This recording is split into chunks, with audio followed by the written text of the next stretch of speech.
이번 부흥성회는 예수 그리스도를 바라보는 그런 부흥성회가 되어야 하겠습니다. 생각해보면 예수 없는 기독교라고 하는 건 도무지 있을 수가 없는 것이고, 또 예수님 없이는 하나님을 알 길이 없습니다. 세상에 많은 종교들이 이런 신 저런 신을 섬기고 믿는다고 하면서도 그 신이 도대체 어떤 신인지 잘 모릅니다. 그러나 우리는 2000년 전에 이 땅에서 우리와 똑같은 인간으로 사신 예수 그리스도, 그분의 인격과 성품과 사역과 삶을 통하여 하나님께서 100% 드러났다고 우리는 믿습니다. 그래서 예수님의 생각을 알면 하나님의 생각을 알 수 있고, 예수님 마음을 알면 하나님 마음을 알 수 있고, 예수님이 얼마나 사람들을 사랑하시고 아끼시고 또 그들을 새롭게 하셨는가, 이런 것들을 알게 되면 하나님께서 오늘도 예수 그리스도를 통하여 이런 놀랍고도 신비한 역사를 계속 하실 수 있음을 우리는 알 수 있습니다. 이번 부흥성회를 통하여 예수님을 조금이라도 새롭게 알고 예수님께 조금 더 다가가고 예수님과 날마다 짝하여 살면서 예수님을 조금이라도 닮아 나가는 우리의 삶이 되어지기를 주님의 이름으로 기원합니다. 부부간에도 오래 살다 보면 서로 닮는다고 그러죠. 자식들도 이렇게 보게 되면 뭔가 닮는 구석이 반드시 있기 마련입니다. 이 DNA라고 하는 것은 참 속이기 어려운 것이죠. 하물며 우리가 예수 그리스도를 믿고 10년이 되고 20년이 되고 30년 되고 40년 되고, 아니 일평생을 예수를 믿고 여기까지 왔는데 우리 예수님을 닮지 않는다면 그건 참 기이한 일이 아닐 수 없을 것입니다. 이번 성회를 통하여 예수 닮는 역사가 일어나게 되기를 바랍니다. 예수의 마음이 되기를 바랍니다. 예수의 인격, 예수의 성품, 예수의 사역이 오늘 우리를 통해서 그대로 드러나는 그런 복되고 아름다운 삶을 살아내는 우리 남은 인생이 되기를 바랍니다. 성경을 읽어보게 되면 역전승을 거둔 인물들의 얘기들이 많이 나오죠. 바울 사도 같은 분들, 기독교를 핍박하고 예수를 미워하고 예수 믿는 사람들을 다 잡아가지고 감옥에다 가두고, 기독교 최초의 순교자인 스데반 집사님이 순교할 때도 진두지휘했던 사람이 바울이 아닙니까? 이런 적그리스도적인 삶을 살던 바울이 다메섹 도상에서 부활하신 예수님 만남을 통하여 그의 삶이 180도 변화가 됐습니다. 예수를 박해하던 사람이 예수를 위해서 박해받는 사람으로 180도 변화가 됐습니다. 예수의 영에 사로잡힌 다음에 바울 사도는 자나깨나 오직 그리스도밖에는 없었던 것이죠. 사나 죽으나 그리스도의 것이로다, 이런 믿음을 가지고 그 엄청난 거리를 발품을 팔아가며 선교 여행을 하고 대도시를 다니면서 교회를 개척하고, 바울 사도 덕분에 이렇게 기독교가 세계적인 종교가 되는 역사가 일어났다는 것입니다. 우리가 지난 삶이 어떤 삶이었든지 간에 앞으로가 중요한 줄로 믿습니다. 지난 삶은 불순종했고 불신앙과 불충했던 삶이었다고 한다면 이번 부흥성회를 통하여 예수님의 마음이 우리 마음이 되고 예수의 영이 우리의 영이 되고 예수의 인품이 우리 인품이 되고 예수님이 그토록 원하셨던 하나님 나라가 우리의 목표가 돼서 하루하루의 삶이, 남은 인생은 복되고 가치 있는 삶을 살아내는 우리 모두가 되어지기를 주님의 이름으로 기원합니다. 우리가 그런 생각을 많이 합니다. 나 하나쯤이야. 이렇게 교회에 수천 명이 있는데 나 하나쯤이야? 아무것도 아니지. 나 하나쯤이야 대충 살아도 문제 안 되겠지. 이런 생각을 하는데, 우리가 그런 생각을 접고 나 하나만이라도 이런 생각을 하며 살 수 있어야 되겠습니다.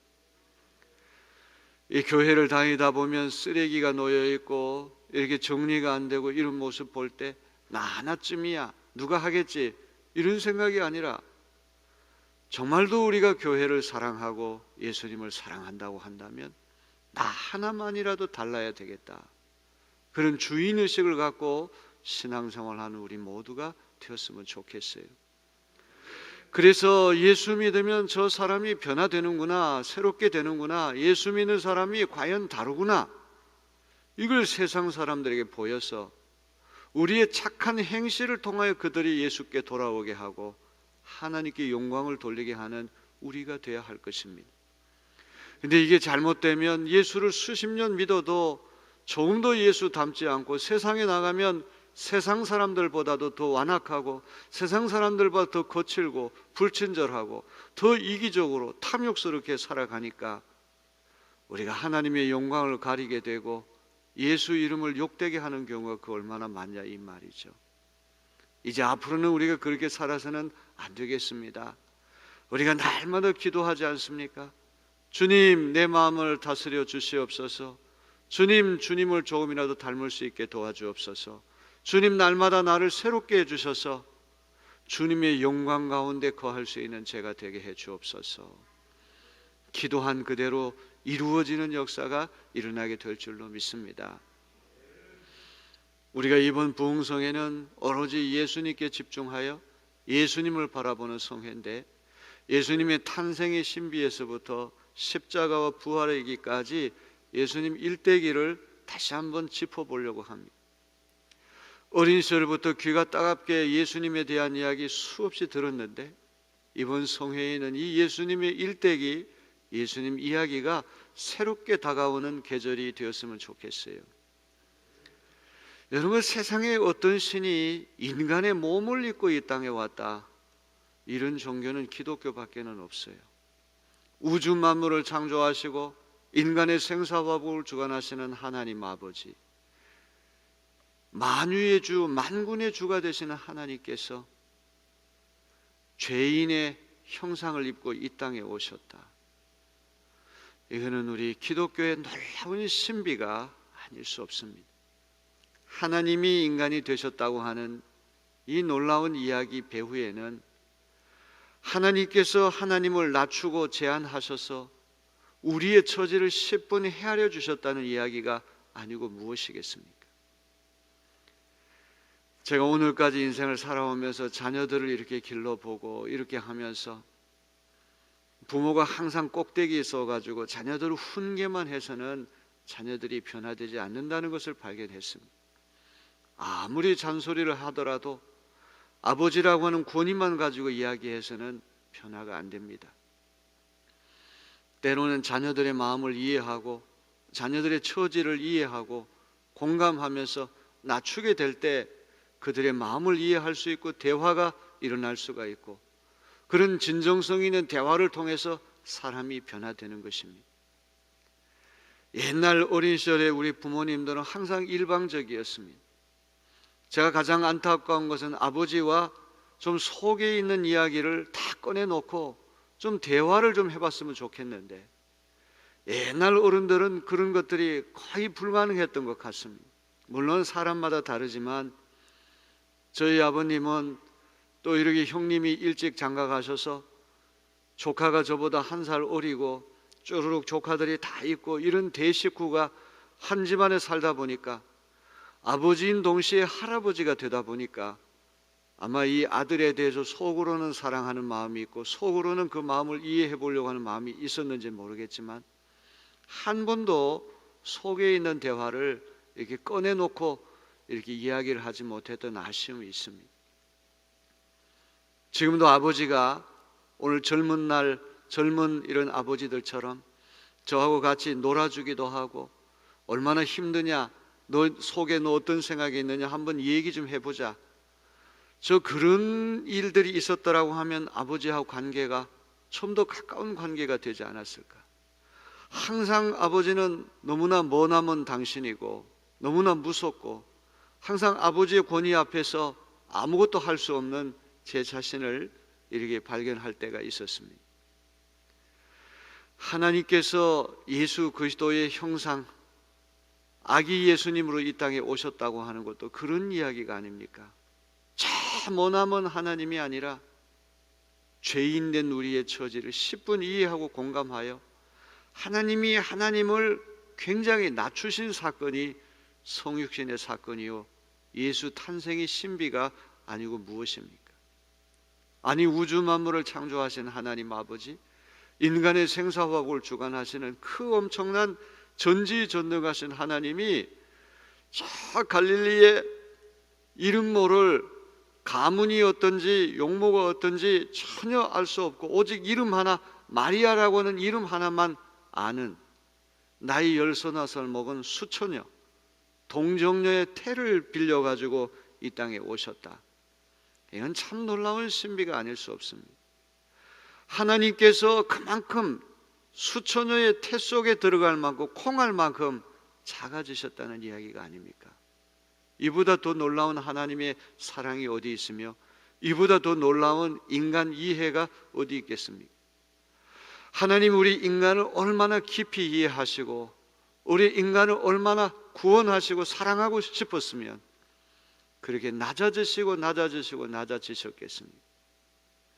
대개 어떤 종교의 창시자는 궁궐에서 태어난다든지 황금 침상에 누워 있다든지 엄청나게 화려하고 엄청나게 영광스러운 그런 자리에서 태어나는 것이 다반사인데 우리 기독교의 하나님인 예수 그리스도는 처녀의 태를 빌려서 나셨을 뿐만 아니라 그 육신의 아버지 요셉이 다윗 지파여서 호적조사, 인구조사를 하기 위해서는 다 조상들의 고향으로 가야 됩니다.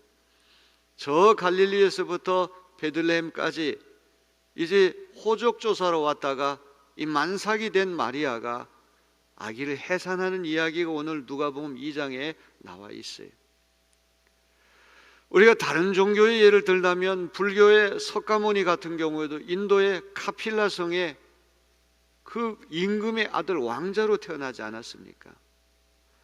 정말 부족함이 없이 최고의 영광스러운 환경에서 석가모니가 태어났다고 이야기를 하는데 우리 기독교의 하나님 예수 그리스도는 저 갈릴리에서부터 베들레헴까지 여행을 와서 호적조사로 온 사람들이 너무 많아서 여관마다 인산인해를 이루는 것입니다. 그래서 아기를 해산해야 되는데 집집마다 다 방이 없다고 하는 이야기죠. 아마도 아기를 낳게 되면 얼마나 불편합니까? 그 해산 뒷바라지 하는 것도 불편하고 그러니까 손님 하나라도 더 받을 요량으로 빈 방이 있다고 할지라도 2000년 전에 그 여관 주인들은 돈 버는 일에 탐욕스러워서 이 영광의 주님 오시는 그걸 환영하지 못했다는 이야기. 나중에 땅을 치고 후회할 사람들이 그런 여관 주인들이 아니고 누구겠습니까? 그들이 빈 방이 없었다는 게 문제가 아니라 마음의 여유가 없었다는 것이죠. 하나님께서 바로 이 영광스러운 아기의 모습으로 오신다는 걸 전혀 몰랐기 때문에 돈 한 푼이라도 더 벌 요량으로 빈 방이 있어도 없다고 매몰차게 거절하고 이 집 저 집을 전전하다가 짐승들이 잠자는 축사 마구간에서 아기 예수를 해산하고 그 만왕의 왕 만유의 주 예수 그리스도께서 황금 요람 위에 누우셔도 모자랄 판인데 구유 짐승의 밥통 먹이통 안에 들어가 있는 신비한 일이 일어났다는 것이죠. 세상에 하나님께서 이보다 더 낮아질 수는 없을 것입니다. 그 엄청난 권위와 엄청난 권능과 영광과 온 세계를 창조하신 하나님께서 가장 연약한 아기의 모습으로 이 땅에 오셨고 그 아기가 짐승의 먹이통 위 안에 들어가 있다고 하는 것, 이거는 참으로 놀랍고도 신비한 일이 아닐 수가 없습니다. 하나님의 사랑이 있습니다. 하나님이 인간을 얼마나 이해하고 공감하고 얼마나 인간의 그 모습을 하나님 헤아리셨으면 그렇게 낮은 모습으로 이 땅에 오셨을까요? 오늘 우리도 인생을 살아갈 때 이런 하나님 마음이 우리에게 있었으면 좋겠습니다. 예수 마음이 있었으면 좋겠습니다. 저 사람 얼마나 힘들까?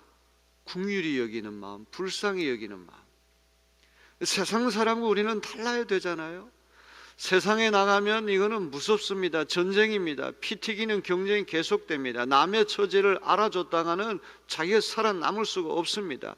어떻게든 남을 무찌르고 남을 못살게 굴어야지만 내가 잘 될 수 있는 그런 세상이라고 할지라도 예수 믿는 우리는 야, 저 사람 얼마나 힘들까? 항상 마음을 낮추어서 내려오는 우리가 돼야 할 줄로 믿습니다. 그래야 되는 것 아니겠습니까? 목사님이 얼마나 힘들까? 장로님이 얼마나 힘들까? 장로님은 또 우리 교인들을 보면서 이렇게 어려운 시기에 얼마나 교인들이 힘들까? 항상 자기만 생각하지 말고 조금 자기 마음을 낮추어서 내려온다면 왜 교인들로부터 존경받지 않겠습니까? 이건 문제는 10년, 20년, 30년이 돼도 자기 믿음 하나 간수하기가 어려워요. 항상 자기 중심으로 살아가니까 변화가 일어나지 않는 것입니다. 여러분, 교회에 권사님, 장로님 정도 되면 중직이 아닙니까? 이제 우리 감리교 교리장정에 의하면 권사님은 입교인 15명당 1명을 뽑게 되어 있고 장로님은 30명당 1명을 뽑게 되어 있어요. 이 말은 권사님은 15명 책임지라는 얘기고 장로님은 30명 책임지라는 이야기 아닙니까? 교회 와서도 힘들고 어려운 교인들을 격려하고 위로하고 칭찬도 하고 이렇게 한번 해보세요. 그러면 교회가 분명히 달라질 줄로 믿습니다. 문제는 그런 삶을 살지 않고 항상 자기 중심으로. 여러분, 그런 삶은 열매를 맺을 수가 없게 되는 것이죠. 이파리만 무성하고 말만 많이 하고 삶의 행실은 텅텅 비고 마는 그런 삶이 되고 말 것입니다. 예수 탄생의 신비, 성육신의 신비를 우리가 생각하면서 하나님이 우리를 구원하시고 죄인된 우리가 우리 스스로의 힘으로 도저히 구원받을 길이 없으니까 처녀의 태 속에 콩알만큼 낮아지셨고 그것도 모자라 가지고 집집마다 다 방 없다고 매몰차게 거부하는 바람에 짐승들 잠자는 축사에서 마룻간에서 태어나시고 그것도 모자라 가지고 그 영광의 예수님이 구유 안에 들어가 계신다. 야, 하나님이 이토록 낮아지셨구나. 이토록 우리 처지를 헤아리셔서 우리 밑으로 내려오셨구나. 이것이 성육신의 신부인 것을 기억하시길 바랍니다. 이런 예수 정신은 30살 되셔서 공생애를 하시고 33살 십자가를 지시고 부활 승천하시기까지 지속된 예수님의 정신입니다. 사복음서를 다 읽어보세요. 복음서를 새로운 각도에서 읽어보세요. 항상 예수님은 소외된 자, 병든 자, 가난한 자, 집단 왕따를 당하는 자, 저 사람 희망이 없다, 구원받을 길이 없다, 다 내동댕이 치고 다 외면하고 손가락질하는 그런 사람들, 그런 사람들 속에서도 하나님의 형상이 회복되면 얼마든지 하나님의 사람이 될 수 있다. 잃어버린 자들을 구원하시는 것, 그것이 주님의 정신이 아닙니까? 오늘 우리에게 그런 마음이 있습니까? 누가복음 15장에 있는 이야기도 다 그런 이야기 아닙니까? 어떤 목자가 양이 100마리가 있었는데 한 마리를 잃어버렸어요. 그 한 마리를 찾기 위해서 길을 헤매고 산을 넘고 강을 건너서 찾을 때까지 기어코 찾았어. 그 양을 찾아온다는 이야기죠. 어떤 사람 말합니다. 양 한 마리가 99마리보다 더 가치가 있어서 그렇다. 천만의 만만의 말씀. 99마리가 더 가치가 있지. 세상의 경제 방식, 계산 방식대로 한다면 99마리가 더 중요하지 한 마리가 왜 더 중요합니까?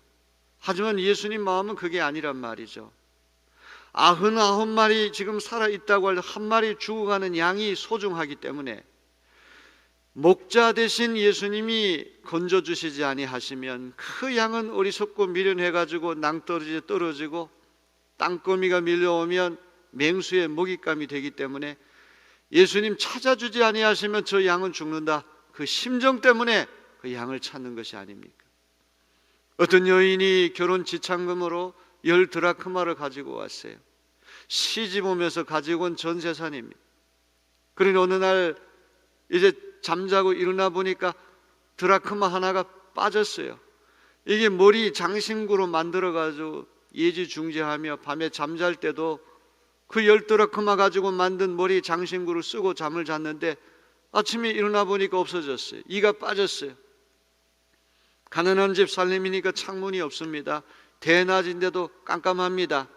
세간살림 다 치우고 종려나무로 된 빗자루를 가지고 사방 쓸어보는 거죠.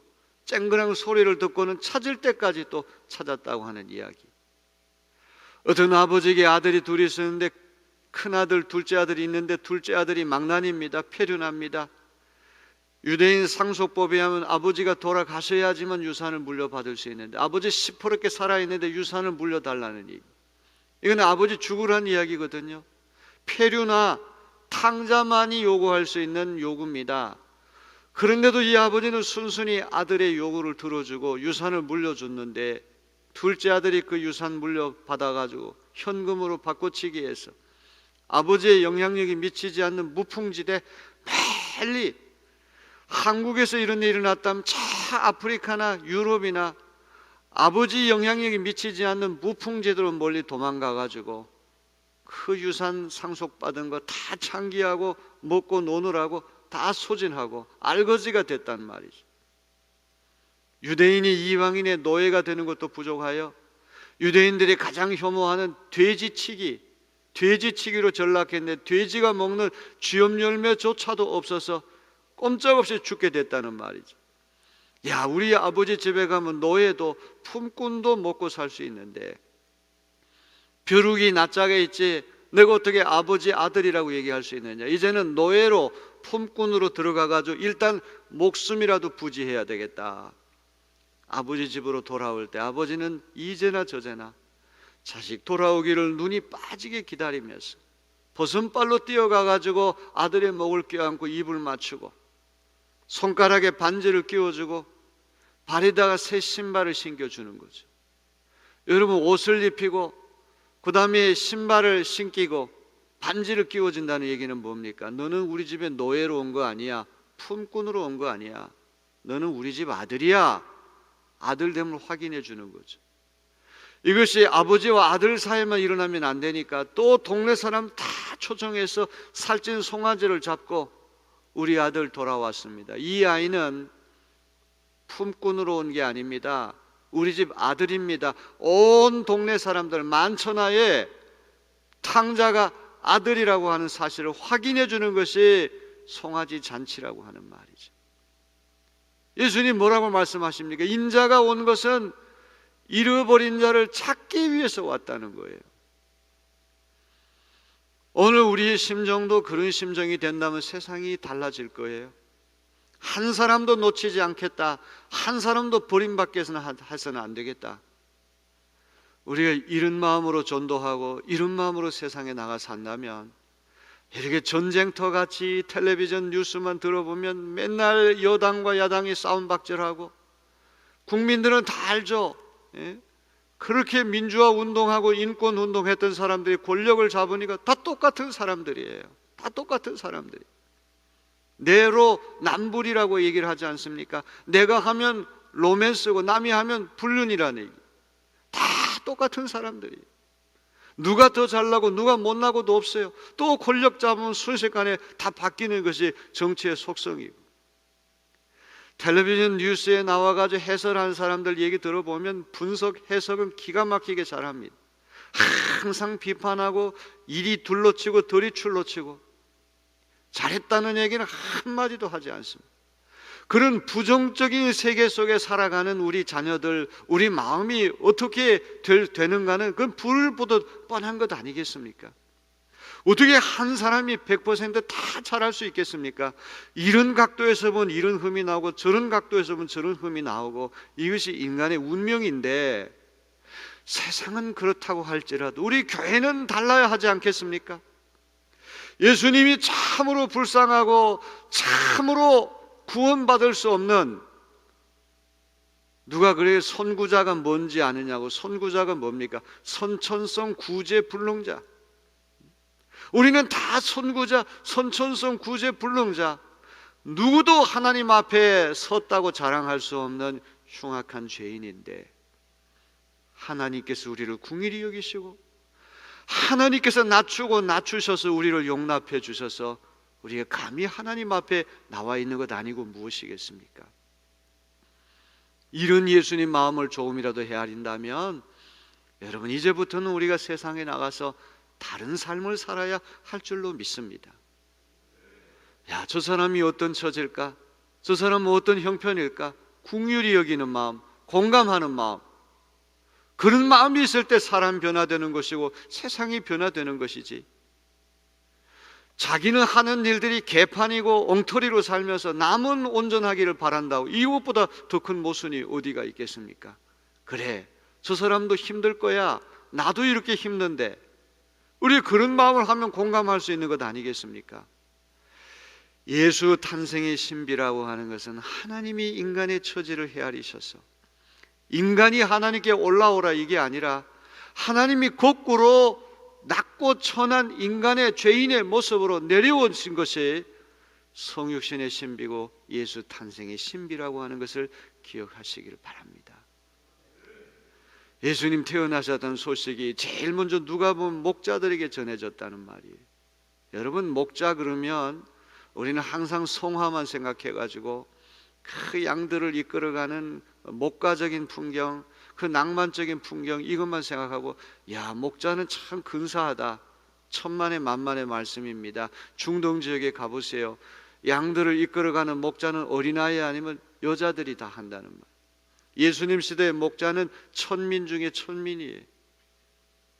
주인이 목자를 고용해가지고 사람들과 살지 않고 멀리 목초지 있는 곳을 돌아다니는 짐승들과 같이 산다는 것, 냄새나고 불결하고 주인의 영향력이 미치지 않으니까 어떨 때는 슬쩍슬쩍 양을 팔아 넘기기도 하고, 그래서 법정에서는 목자가 증언도 설 수 없게 되어 있는 거예요. 놀랍게도 예수님 탄생하실 때 제일 먼저 이 소식이 천민 중에 천민인 목자들에게 알려졌어요. 그들이 가서 아기 예수를 영접하고 환영하는 이야기가 나오지 않습니까?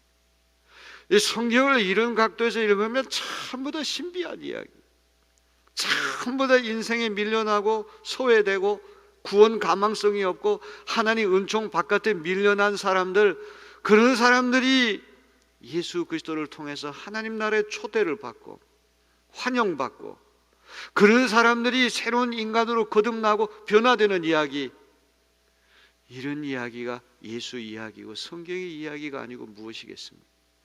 그렇다면 오늘 우리도 그런 예수의 마음을 닮아야 되지 않겠습니까? 우리가 잘났으면 얼마나 잘났습니까? 우리가 의로우면 얼마나 의롭습니까? 점점 은혜를 받고 성령이 충만하고 예수의 영이 우리 안에 들어오면, 야, 내가 얼마나 가망 없는 죄인인가, 얼마나 형편없는 죄인인가, 내가 정말 예수의 은혜 없이는 아무것도 아니구나, 이거를 깨닫는 사람이 정말 진짜 그리스도인이지. 이것저것을 비교해서 상대적으로 내가 우월하고 상대적으로 내가 거룩하고 상대적으로 저 사람보다 낫다, 그런 이야기는 예수님이 기뻐하시는 그러한 생각이 아니라는 말이죠.